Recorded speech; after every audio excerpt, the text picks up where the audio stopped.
Subscribe to Adiyug Technical channel for getting latest technological updates with Baba Adiyug Prasad.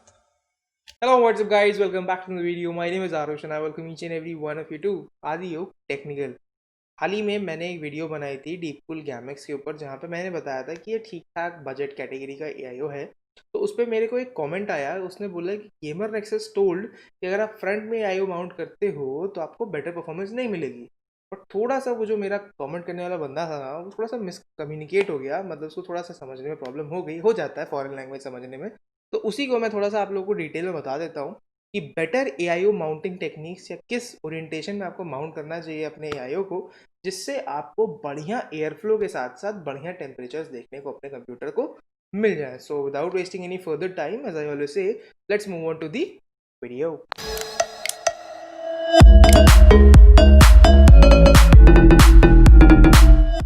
तो video में आगे जाने से पहले मैं थोड़ा सा ज्ञान आपको पहले ही दे देता हूँ एक चीज़ का, कि अगर आप ओवरक्लॉकिंग करते हो ना अपने कंप्यूटर में और चाहते हो कि टेम्परेचर आपका 75 या इससे ऊपर ना जाए ज़्यादा, तो 360 का रेडिएटर यूज़ करना चाहिए आपको। 240 काफ़ी छोटा पड़ जाता है, तो जितना ज़्यादा रेडिएटर बड़ा होगा उतना अच्छा आपको एयर फ्लो अंदर आएगा और बाहर जाएगा और फलाना ढिमाका होता रहेगा उसके साथ।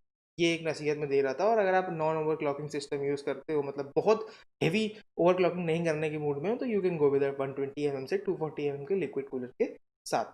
लिक्विड कूलर यहाँ पे यूज़ करने का फ़ायदा ये होता है कि वो टेम्परेचर्स को आपके डाउन रखता है, और टेम्परेचर डाउन होने से ये फ़ायदा मिलता है आपको कि आपका जो थर्मल थ्रॉटल का इशू होता है वो नहीं होता है। मान लीजिए आपका कंप्यूटर जो है, सीपीयू जो है 60 डिग्री पे 4 गीगाहर्ट्ज़ पे चल रहा है, तो अगर वो 70 पे जाएगा तो 3.9 हो जाएगा। तो इस तरीके से टेक क्लॉक स्पीड जो है वेरिएट करती है और आपकी एफपीएस जो है फ्लक्चुएशंस उसमें आती हैं। इस वजह से लोग जो है एआईओ प्रेफर करते हैं comparing with the stock cooler. तो अब बात चलते हैं यहाँ से आगे कि एआईओ को माउंट कैसे करना चाहिए। अगर आप लोग टॉप वाले पे माउंट कर रहे हो अपने रेडिएटर को, मतलब अगर टॉप माउंट रेडिएटर आपके तरीके से कॉन्फ़िगरेशन में आप यूज़ कर रहे हो, जैसा कि आप स्क्रीन में देख सकते हो, तो उस सिचुएशन में आपको हमेशा ये याद रखना है कि हॉट एयर जो होती है वो हमेशा ऊपर जाती है और जो कूल एयर होती है वो नीचे डिसेंड करती है। तो हॉट एयर ऊपर जाने के लिए मतलब आपका जो सीपीयू है वो गर्म हवा को बाहर फेंकेगा, तो गर्म हवा बाहर फेंकेगा तो भाई उसको बाहर फेंकना है। तो अपने जो फ़ैन का ओरिएंटेशन होता है उसको एग्जॉस्ट के तरीके से इस्तेमाल करने का चाहिए आपको। उससे फ़ायदा आपको दो मिलेगा। जब आप अपने फ्रंट में इनटेक लगाओगे तो आपका जो रेडिएटर के साथ साथ वो फ़ैन आपका गर्म हवा को बाहर फेंकने में कोई काम करेगा।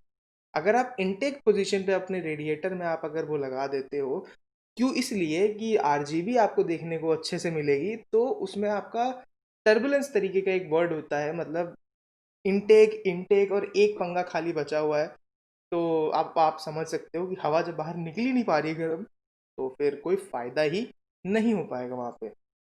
आगे जाके अगर हम बात करें यहाँ पे कि अगर आप एक फ्रंट वाला यूज़ कर रहे हो, अगर फ्रंट पोजीशन पे, तो उसमें आप एकदम इनटेक कॉन्फ़िगरेशन पे तरीके से रखिएगा कि बाहर की हवा वो अंदर खींच के ला रहा है और जो आपके टॉप के फैंस हैं वो एग्जॉस्ट के तरीके से काम कर रहे हैं। तो इससे क्या होगा कि एक ऑप्टिमल एयर फ्लो आप लोगों को देखने को मिलेगा। उसमें क्या फ़ायदा मिलता है कि बाहर से ठंडी हवा अंदर आई, गर्म हवा ऊपर निकल गई। आपकी बाहर से ठंडी हवा आई, ग्राफिक कार्ड की भी जो गर्म हवा है वो भी ऊपर राइज करेगी और आगे वाली भी जो होगी वो भी नीचे से राइज करा के ऊपर गर्म निकल जाएगी, थ्री फैंस कॉन्फ़िगरेशन के साथ। जनरली 240 के जो भी बजट सेगमेंट आते हैं कैबिनेट, उसमें 240 के फैंस लगाने की ही जगह होती है, मतलब 120 के दो फैन और एक उसमें प्री इंस्टॉल आता है, वो सब आप लोग समझ सकते हो। अब बात यहाँ पे ये आती है कि बेटर कौन सा है, टॉप माउंट कि फ्रंट माउंट। देखिए, बेटर इस तरीके से कोई आउटराइट तरीके से मैं नहीं बता पाऊंगा आपको कि भाई फ्रंट लगा लो बहुत बढ़िया मिलेगा, बैक लगा लो बहुत। आपका केस जिस हिसाब से डिजाइंड है, कुछ केस होते हैं जिसमें आप मदरबोर्ड अगर फुल एटीएक्स या माइक्रो एटीएक्स भी लगा रहे हो तो ऊपर रैम की वजह से क्लियरेंस नहीं मिलता है, तो उस वजह से थोड़ा सा ऊपर नहीं लग पाता। जैसे मेरे ही केस में ले लो यार, ऊपर लग ही नहीं पा रहा था तो मैंने फ्रंट में लगा दिया।